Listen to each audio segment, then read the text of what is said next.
I live in Molenbeek since 2003. It's about 15 years now. 15 years. So you're really part of Molenbeek. You live in I would say I'm a typical Molenbeek person because in Molenbeek lots of people don't live their whole life, but they live a period of their life here and they are not born here, then they come here, or they are born here and then they leave. So it's a very normal way for a Molenbeekian not to have lived here the whole period of their life. There is a lot of transit in this commune. Just to give you an idea, about every 10 years, the whole population of Molenbeek changes. So we have about 100,000 people living here, and every year between 6 and 10,000 people leave, and between 6 and 10,000 new people come in, which means you have a total turnover in about every 10-15 years. So you are one of the part of the immigrants here.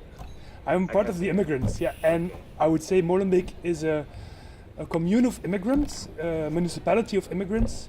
It has always been a municipality of immigrants, even since the early 19th century, because that was a bit when Molenbeek started. Molenbeek was an outskirt of Brussels, was outside the city walls of Brussels. It was a very rural place. And then at a certain moment, the Industrial Revolution starts here, alongside the canal between Antwerp and Charleroi, between the port of Belgium and the industrial base with the mining sites, etc. There is the canal that connects these two and goes through Brussels and passes here in Molenbeek. And so in the beginning of the 19th century, we have suddenly the appearance of beginning industry, emerging industry. And this emerging industry is in need of workers, a lot of workers. And the workers come from outside, come from rural Belgium, mostly Flanders, where people actually are very, very poor and are starving of famine. They come here and they settle alongside the new factories, alongside the canal, and then Molenbeek is born. The real Molenbeek from today is born. That's the birth of the immigration. It's the birth of the immigration. So the first immigrants were Flemish people from the north of Belgium, from inside Belgium, coming to here to work. And then evolution showed us that in the 1950s we have the arrival of the Spanish, of the Italians, the Greeks, and then come the people from Turkey, but mostly from Morocco. And then today we have a lot of Eastern European workers coming here. So in your daily life you always deal with the other immigrants. Yeah. So do you have some difficulties to deal with them? Mostly the immigrants from the North Africa, from the background of a Muslim. Well, we have to say that, I mean, living together with a lot of different nationalities is not easy. Living together with a lot of people that are different from your peer group, from your family, is not always easy. It's not easy for them, it's not easy for you. So telling that everything is always well and that everything is joy and fun, that would be not true. On the other side, it's challenging and it's really interesting to see how people from totally different backgrounds live together in Molenbeek and manage to live together peacefully and even happily and joyfully. Most people like to live here, enjoy living here, and there is a lot of contact between the cultures, but of course it asks more of an effort than to talk with the neighbor that comes from northern Africa, than to talk with the neighbor that has grown up next to you. That's true. So you don't have difficulty to communicate with them, to talk with them? I personally don't have difficulties. I have a very good relationship with almost everybody I know in Molenbeek, but I understand that for some people it's more difficult, and that for some people making connection between languages, because you have different languages, you have people speaking Arabic, you have people speaking Berber, you have people speaking Flemish, you have people speaking French. Communication is not always easy, because communication mostly goes in French, but the French of all these different people is not always good enough. And now we have a lot of immigrants from Romania, from Poland.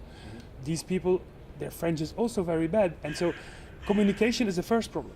How to communicate with one another is not always easy, but I have to say it's almost a miracle if you say that, if you see that living together in Molenbeek in general is very peaceful and very, very okay. Because you have the language difficulties, you have the cultural differences, but you also have the fact that this is a very, very densely populated city. For European standards, this is one of the most densely populated areas in Europe. We have here, maybe for Chinese standards it's different, but here we have 25,000 people living in 1 square kilometer, which is a very, very, the highest population density in Europe. Certain quarters in Paris you have the same, and in London the same, but in Belgium there is no such city, and even in a lot of other big cities in Europe, there you don't have this population density. So you have this language barrier, you have the cultural differences, which are enriching, but also sometimes difficult, and then you have the fact that we live with a lot of people on small surfaces. So now we are going to another question of integration. So is the language difficulty or the cultural background is the main reason for the immigrants to integrate to the mainstream of the Belgian society, or any other problems? Well, language is sometimes a difficulty, but we live also here in a part of Brussels where in general the socio-economic situation is very bad. We have a high employment rate, especially with the youngsters. This high employment rate is... So what's the unemployment rate now in Molenbeek? Well, employment rate is about 30% in Molenbeek. 30%? And for youngsters it is even higher, it's close to 50%. 50%. Which is a time bomb. A time bomb in the sense that if 50% of your population doesn't have a job, that means they don't have a meaning, they feel excluded, they don't have proper finances to buy a house or to rent a house or to raise children or to buy all the food they need. And so this youth employment burst, which is very centered in Molenbeek. You have high youth employment all over Brussels, but Molenbeek especially. This is a real problem because in the long run, this creates people that are unhappy and that are not integrated in society, because work, having a job, is the most important integrator into society. Then is the question, why don't they have a job? That's the first question. And there are also, again, there are different reasons. First reason is that there is in Brussels a mismatch between the labor force, the workforce that live here, and the employment possibilities. We have employment possibilities which are very much focused on higher education. Journalists, people, functionaries working for administration, a lot of them, people working for banks, for big companies, with higher education degrees. That's what we are looking for. That's what we are hiring most of the time in Brussels. What we have in Molenbeek is mostly low-skilled people. People that didn't finish their degree, that only speak one language, sometimes speak 3 languages, but 3 languages like Arab, Berber, and French, but in a bad way, not in a perfect way. They don't master the language, so they don't have the right skills to fill in these jobs. So there is a labor market mismatch that makes that there is a lot of posts available, but there's the people that live here cannot get these posts, cannot get these jobs. That's one of the first reasons. The second reason is a real thing, is discrimination. We have studies and tryouts that prove that people that live in Molenbeek, just because they live in Molenbeek, tend to find jobs much more difficult than people not living in Molenbeek, even if they have the same degree, the same name, everything. And then you have discrimination on the basis of names. People with an Arabic name mostly find more difficult to find jobs than people that have no Arabic name. It's a reality in Brussels. It's not just a feeling. A lot of people feel it as well. But the reality is also that we have studied these things, that we have numbers that prove that people with an Arabic background have more difficulties to find a job, even if they're equally skilled than people who have a Belgian name. That exists in Molenbeek, in Belgium, and in Europe. Exactly. Yeah. So what what did the government do Yeah. to solve this problem? Yeah. I think how long the problem exists, the mismatch and Yeah. the discrimination on the labor market. Yeah. How It's a good question because of course this is not something that happened overnight. It's not Yeah. something from 2010 or 2015 or 2017. It's something that exists for about 20 years now. And there has been a lot of discussion about how to solve these things. There have been initiatives taken. For example, we built a lot of new schools. There is also recently a law that has been approved that can fine companies that discriminate against people. When you prove it, you can fine companies for not hiring people, even if they have the same skills. If there is racism or discrimination based on origins or names or whatever, or even gender, then you can attack the companies. But the reality is also that, and that's why I started the interview with, I think it's very important, that we sometimes have the feeling here in Molenbeek and in Brussels in general, but especially in Molenbeek, that we have to start over again and again and again. If every 10 years the whole of your population changes, some people stay of course, and some people have a higher turnover, but in general you have 100,000 people that leave Molenbeek every 10-15 years. That's enormous. And that means that the newcomers that come in their place tend to be low skilled, tend to be not integrated, not knowing the language, poor, and so we have to start again. We bring them to school, we teach them, we give them jobs, and so you still have to start up again every time, which means we have I call it this, sorry that I interrupt you, we call it the social escalator. I call it the social escalator. Molenbeek is a social escalator. People start at the bottom, they get skilled, they find a job, they find a house, and then they move out.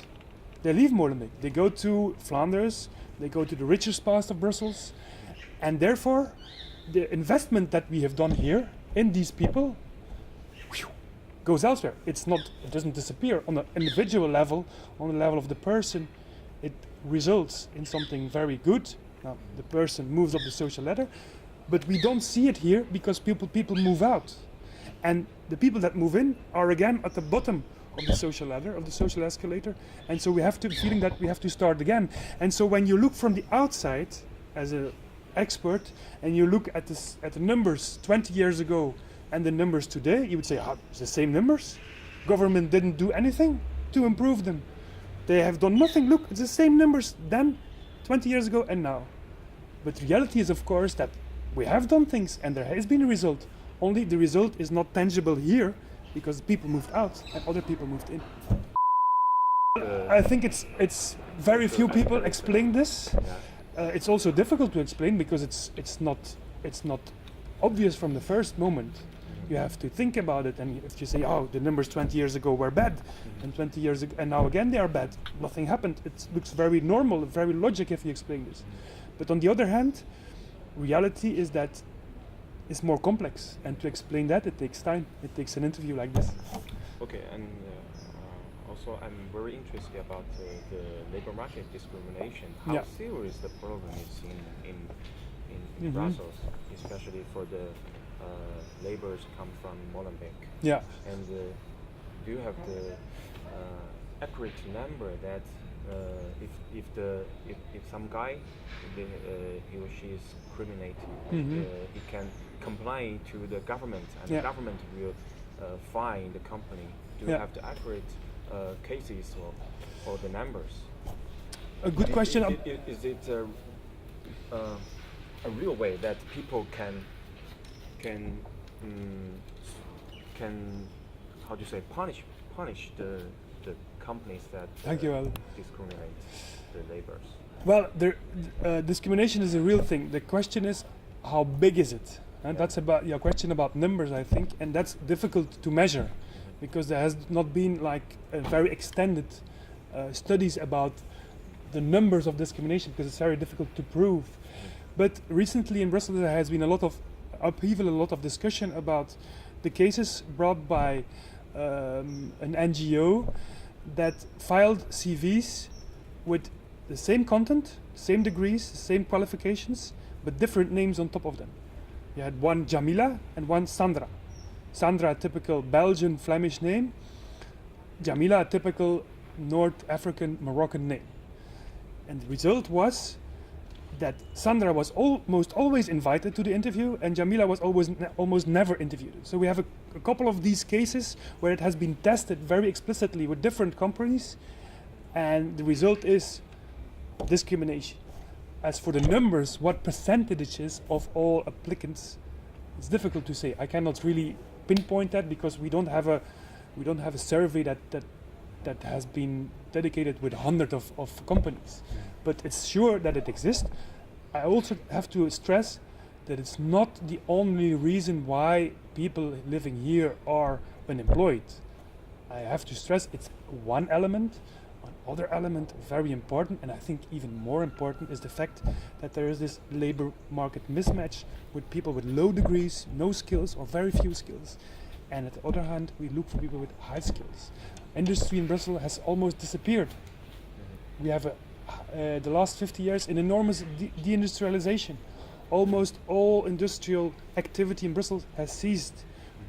So we have moved to an administrative city with a lot of high-skilled labor market people, and on the other hand, the low-skilled labor market has disappeared, and therefore jobs for low-skilled people have disappeared with them, and that's a problem. That's about the question I've had the most in the last 2 years from all international journalists, and it's a very good question. It's actually the right question, because it's a question we all ask ourselves. The question is very simple, the answer is very complicated. I know that everybody, including me, wants a simple answer. It would be very easy to say this is the reason, because then we could say, we take away the reason, we take away terrorism. The reality is that it's a very complex number of reasons that make that people radicalize, that people become terrorists. It's a very wide range of different factors, and they have to collide, they have to come together, all of them, to have a terrorist coming up. So I can name you a number, and I will name you a number that can play a role. But it's not like you can say, you are poor, you don't find a job, you become a terrorist. That's bullshit. I mean, that's really not true. Because there is a lot of people that are poor and that are in a very bad economical situation that don't become a terrorist. I would say 99% of the poor people don't become a terrorist. So, of course, if you are poor and if you don't have a job, you tend to be less in a group of people, in a community, less bound to other people. And we see that is an element that always comes back, is that the people that are becoming a terrorist mostly are detached from family, detached from friends, don't have good working relations, and therefore drop out of society. And they can drop out without being seen because they don't have these relationships. So that's one of the elements that always comes back. And a job is, of course, an element that keeps you in a group, in a community. So that's one element. Second element is the fact that these people that are lone wolves or that are, so to say, isolated, that mostly they have a history of a criminal record. But mostly they have a criminal record, not murder, not the big cases, but they have a record of small to medium-sized criminal records, like drug dealing on the street, small drug dealing cases. So most of these people, we see that they have a small criminal record behind them. A third thing that comes back often is that they are approached either via the internet or by recruiters that prey on them, that come to them and that try to convince them and brainwash them in a very small period of time. Most of the time it happens in a couple of months. It's mostly not a process of years. And mostly it's not through mosques, for example, because people outside Brussels and even in Brussels, tend to think, mosques are the places where radicalization happens. Well, we see that most of the time it's not true. The people that are radicalized mostly don't go to mosques, or if they go to mosques, they are not connected with the mosque. So they are not. There's no link really with the mosque, and it's mostly not the mosques that radicalize people, but people turning around there, people that we will call the predators, or the people that the preachers that they are not preaching in mosques. They are preaching around. They are on the internet. They are on the fringes of society, and look for lone individuals that are vulnerable, and then try to convince them, and that happens in a very quick way. A fourth element in this story is why Molenbeek is we have to be honest. These terrorists are Islamists. Well, we have a Muslim population of about 50%, 45% in Molenbeek. That's not 80%. Not 80%. It's a good remark. I will tell you something about that. But about 45% of the Molenbeek population is Muslim. And of course, if you have so many Muslims together, the chances of having one crazy guy are bigger than if only 5% of your population is Muslim. That's logic. I mean, if you have 100 people that Yes. young people But in one question is that why they come from Molenbeek, but not from the other regions with large number of Muslim communities? Well, the population. well, they also come in from Paris. In Paris, there are also large Yeah. number of Muslims. yeah, living and a there. lot of terrorists come from Paris. Yes, but a large number of they come from. I would say, I mean, yes and no, in the sense that what we see, for example, is that a lot of the terrorists that live here also lived in Paris or moved between the two cities or between other cities in France, and they are not always located here for all the time. We have French people that have been educated in Paris, then moved here, and then radicalized. Are they French? Are they Belgian? Are they Moroccan? What is the link between them? I think the link is that they became terrorists, but you can pinpoint them as Molenbeekians or as Paris people.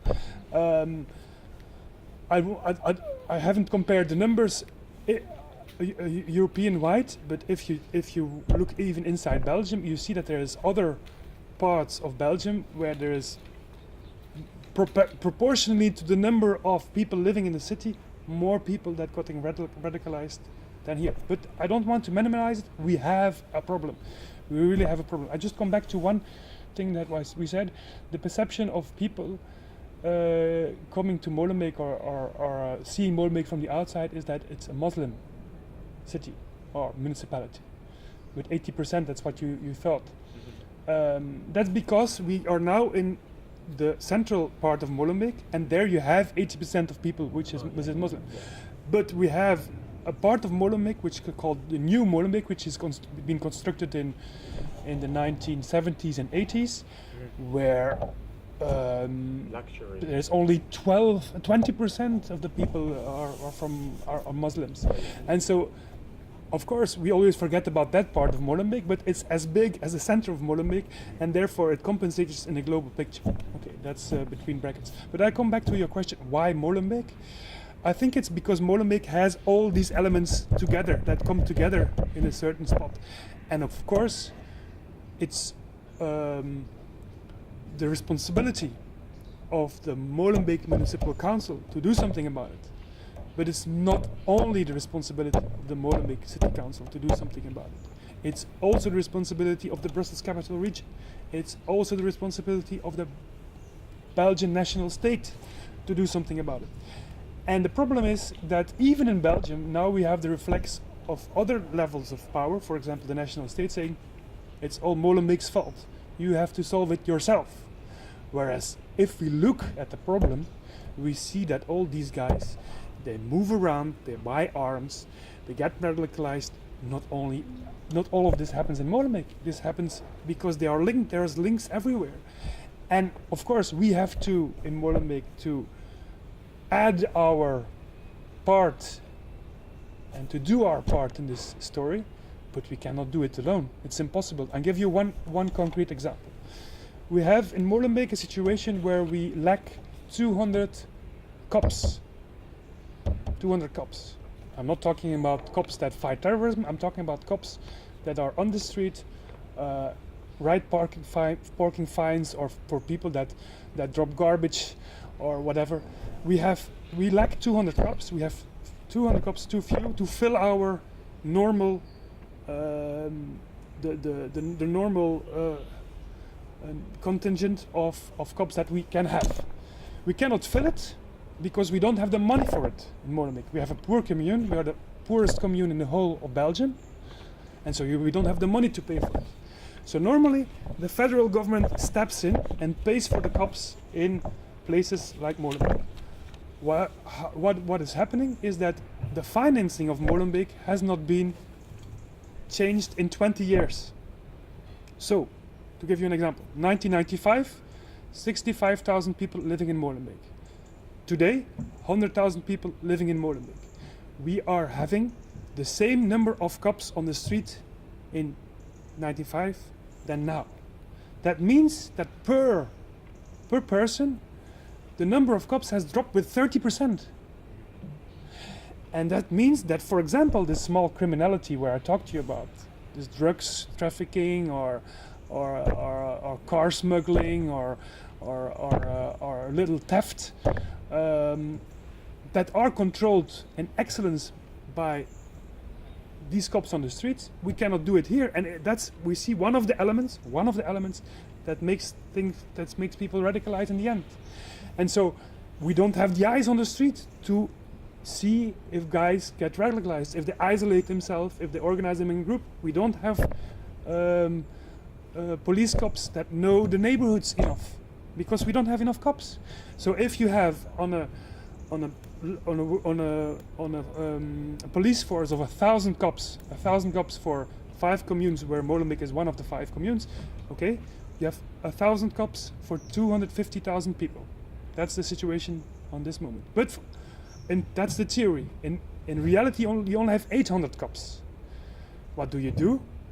Well, you say the 800 cops have to work first on big crime, big drug deals, murder, real big fraud. They have to work on that first, and therefore the small crime in Molenbeek is not punished. There is no control.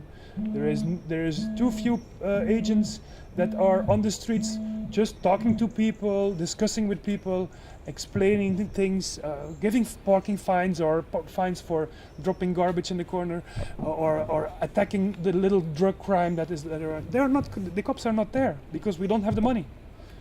And that's where, for example, the federal government could step in and say, okay, now we pay it, and they don't do it. They said they pay it, but they didn't do anything now.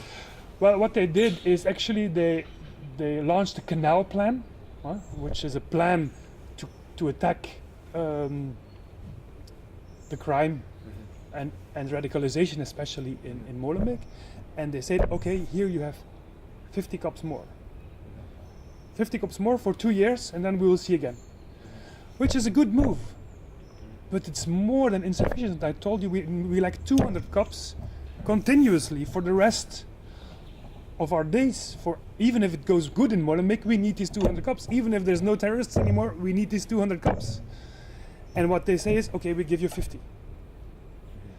Instead of refinancing the whole commune and saying, okay, from now on we give you structurally, every year we give you more money to get these 200 cops, they say, okay, we give you 50 for 2 years.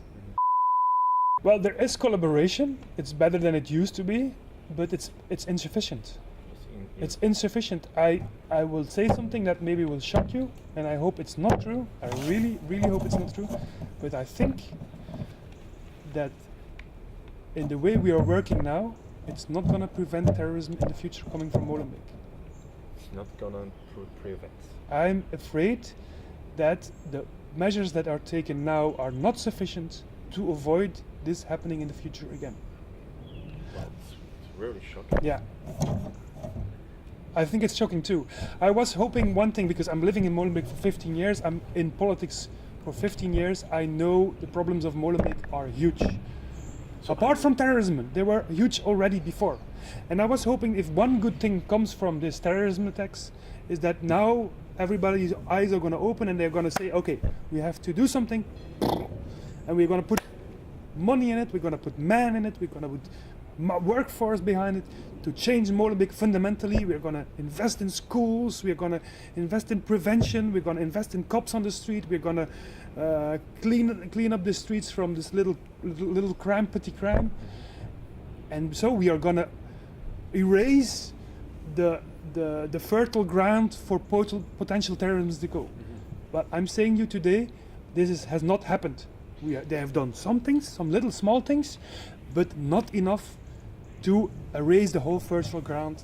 So That's the soil. So I can say that you are waiting for another terror attacks. I'm not waiting for another attack. I'm really hoping it's not happening. Yeah. I'm trying my best not to do it. But I'm afraid that what we're doing now is not enough to avoid future terrorism attacks. Yes, I'm saying that. But I'm hoping from the bottom of my heart that it's not going to happen, what I'm saying. But I'm afraid that we are doing things not thoroughly enough and not fundamentally enough to change things fundamentally here.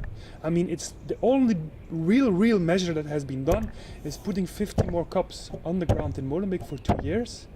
I mean, that's not enough. We have to make sure people here are followed by cops, enough cops, 200 cops on the streets that can have eyes on the street all the time, like it's in other communes in Brussels and in Belgium. We have to make sure that the fallout in education is lower, so we have to have better education. You have to better follow up of people that fall out, that drop out of school. We have to have better measures to counter discrimination on the labor force. We have to have better measures to make sure that people get a job here. It's the best guarantee for people not to radicalize is having a good job and having a good social contact with the group they're in. All these things we are only doing very, very, very little. In all these possible measures, we're only doing one smart From thing. your point of view, the Molenbeek municipality government cannot do this alone. Exactly. You need help from the federal Exactly. government, but Well, the federal government will say they do something, and I say yes, they do something, but they don't do enough. I mean, we are the poorest commune in the whole of Belgium. so what's the budget for your We have about 150 million euros 150 million euros per year that we can spend in Molenbeek on everything, on our local administration, on police, on social help. So how many social help do you spend per year? It's about a third of the budget is about The third. yeah, it's called CPIS, which is actually the Center for Local Aid to people that are for a long time without work, that are in very precarious situations, and that are helped with a minimum allowance to survive. Okay, talking about this, I need some data about Yeah. This field. Yeah. So how many how many families or how many persons that receive the social fund in Molenbeek? I don't have the exact number here, but I can give it to you. I can give a call to somebody who can tell you, but it's several thousand. Several thousand. Yeah, Okay. several thousand. And how We have much about money? 35,000 families living in Molenbeek. 35,000. Yeah. 35,000 families in total, and I think it's about 10% that lives on social welfare. Only 10%. Yeah, but that's not unemployment, huh? So unemployment comes on top of that. Yeah. 10% receive the social fund. It's pure social fund, and then we have unemployment benefits. That's another 30%. So probably you are about half of the population, but I have to check these numbers. You have about half of the population that lives on some kind of government assistance. So the social But of course, this government assistance is also it's not all. We don't fund all unemployment people with Molenbeek accounts ourselves. Huh? So it's not Molenbeek that pays all unemployment benefits. That's the regional government. So. So this is not a part of the budget of Molenbeek. That's not part of the budget, but the social part is. So the 10% I talked to you about, people that are on subsistence level, yes, that's we who fund it in big part. This part ranks the third of the budget per year. It's social welfare is about a third. Then we have police, which is about a third, and then the other third is for normal business, for just keeping up the streets, providing for documents, for passports, identity cards. How many staff in the? I think we have about 800 people working for Molenbeek. Yeah, I think that's about the number. Okay. So, but what you can see is that regionally we are understaffed. For example, to give you just an example, people working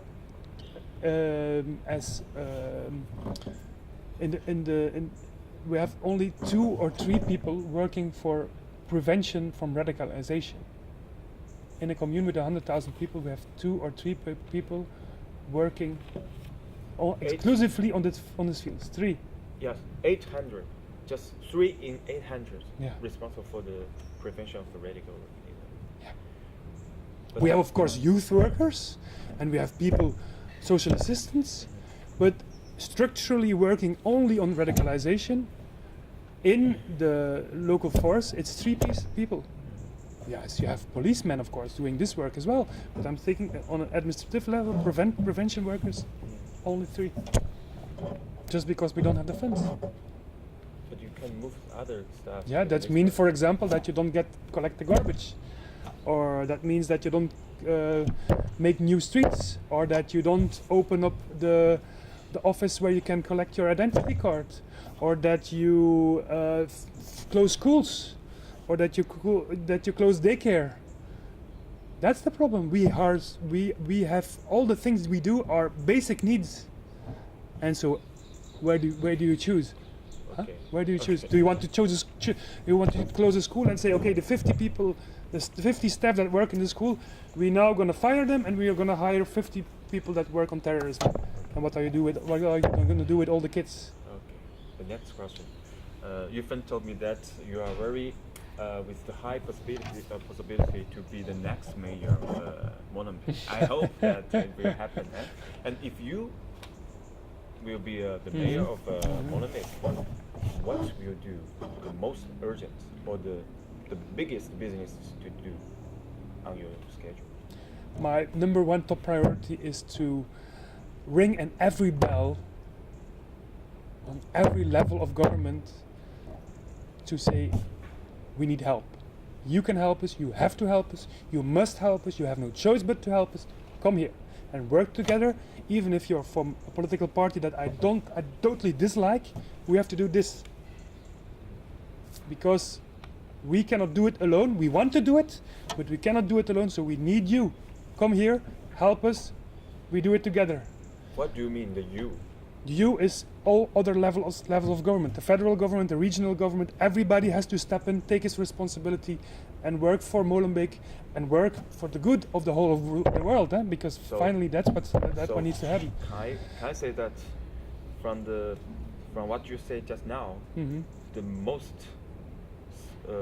biggest problem, what's happening in Molenbeek, is not the jihadists, it's the cooperation of government between different levels. I would say the because of the failure of the system, that problem comes out. I think it's I think that's the fundamental. I mean, of course, it's not because of government doesn't work perfectly that you have extremists, that you have jihadists. I mean, that would be simple as well. But I think a big part of the solution is in better cooperation of the government levels, and the government levels now say to one another, it's your job, not my job, it's your job. I don't want to say that I'm saying it's our job as well. but it's also the job of the other ones. It's all our jobs. The day of the attacks, I said, I have failed. I feel like I've failed personally because I have been in local government. I've built a school. I've tried to avoid it being major of culture. I've tried to do things about it. To better the social situation here, the economical situation here. Apparently, if we see that people from our municipality are in these attacks, I say we failed. I say I failed. I failed. I didn't fail alone, but I failed. And to avoid this in the future, I think the only solution is that we do this together. That we, with all other levels of government, take our responsibility and don't say, yeah, you have to solve it, but it's your commune. You have to solve it because it's your municipality. Or I could say, oh, it's the federal minister of interior, of security, that has to take care of this. I cannot do anything. I sit back and I say, you, Minister of Interior Affairs, Minister of Security, you take care of this because it's your security service who has failed to foresee this. I could say it. I'm not going to say it. Okay. Because I have to do it with him. We have to do it together. And the point is today that we are in a situation where things are being done, but not enough. Much too few to counter this problem fundamentally. And the last question is how to solve the problem of with so high unemployment. Well, again, there is no magical solution, but I think there is a lot of things we can do. I enumerated some of them, but my big challenge for Molenbeek is that we make this social escalator that I explained you in the beginning of my this interview, that we make it stop in Molenbeek. Meaning, people that get on the social ladder, and that move up the social ladder, that in the end, they don't say, I'm going to leave. I'm going to live in another place. But that we make people stay here. People that move up the social ladder, we keep them here. Because I think that's a way to make sure that Molenbeek becomes a nice place to live, that people want to live here, and that people want to stay here, and that we have a more and a better balanced. Poor people are still welcome. We should help them. We should help them move up the social ladder. But we shouldn't be the ghetto of the poor people. And we now are.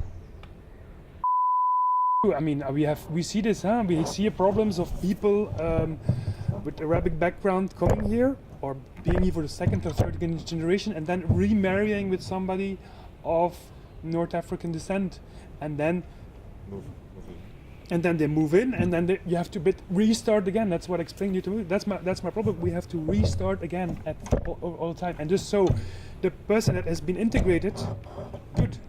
But the person that has been integrated marries with a person that is not integrated, so you have to restart. We have to restart with their children. You have to restart with the person himself, and so you have to start from zero again. And then they move out, and then new people come in.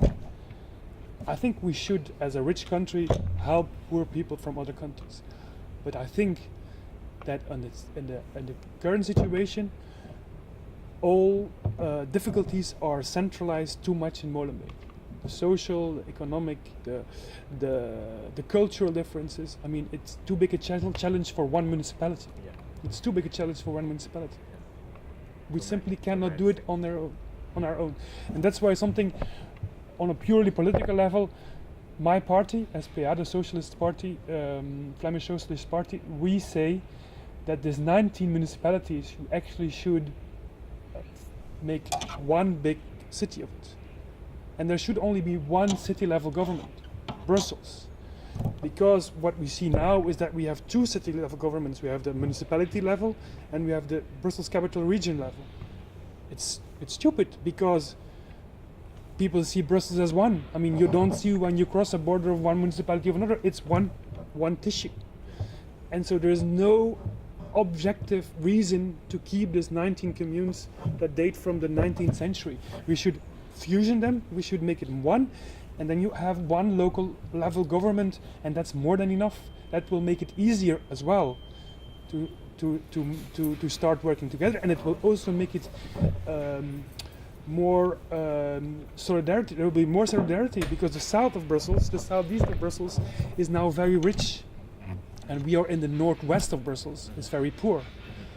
But there's no solidarity because the money of the southwest stays in the southeast stays in the southeast, and the money of the northeast stays in the northeast. Well, we should make it one city, and then it's good. funds can be reshuffled to the places where it's most needed. Yeah, it's a good idea. And that will simplify the structures as well. Yeah, because in China we have the same problem. Yeah. In city, because the pool have lots of problems. Yeah. They cannot solve it alone. Exactly. So they need help from Exactly. the other three. Exactly. Yeah, I know because the Molenbeek has the all problem. I can say that all problem of Russell Yeah. region. Yeah. But the others ask you alone to solve Yeah. the problem. Yeah. It's impossible. That's impossible. It's mission impossible. It's mission impossible. Yeah. So there must be some And then, reforms in the and then political system. yeah, exactly. But you have a situation just to I mean, but that's maybe off the record even. Yeah, off The, the the, record. the Ministry of Security. Is that the guy? No, that's Theo Franken. Okay. Jan Jambon has here, but yeah. it's from the same party. Okay. And actually, what he is saying is, it's Brussels, it's Molenbeek fault, but he doesn't come here because it's all mostly dominantly French speaking, so they don't get any votes here, and so it's easy for him to say, it's Molenbeek's fault, it's your problem. It's the problem of the French speaking people in Molenbeek, and I'm the strong man, but it's their problem, they have to solve it. So that's of course a political problem. Cover the problem. Yeah. And pretend not to see Yeah. it. That's why I'm saying that I'm afraid that we might be here again. The terror between the federal governments and the municipality governments now is I think that has to change. okay. Okay. Thank you very much. You have described. I hope it's a bit more clear in your head for. Yeah. It's kind of brainstorm. Yeah. Yeah. Yeah. A lot of information. I see it. It's not. It's probably also new for you what I'm saying. Yeah. I'm talking plainly. Yeah. I'm not hiding anything. Yeah. I'm not looking for excuses for my own responsibility. And I'm not trying to things in Molenbeek. There's a lot of nice things happening in Molenbeek. There's a wonderful commune. I love Molenbeek. I love Molenbeek. I really do. Yeah. I think it's a miracle what's happening here. I mean, we are made so. But as a person in politics, I have to also stay still and wait for the next bad thing to happen. And how do you think that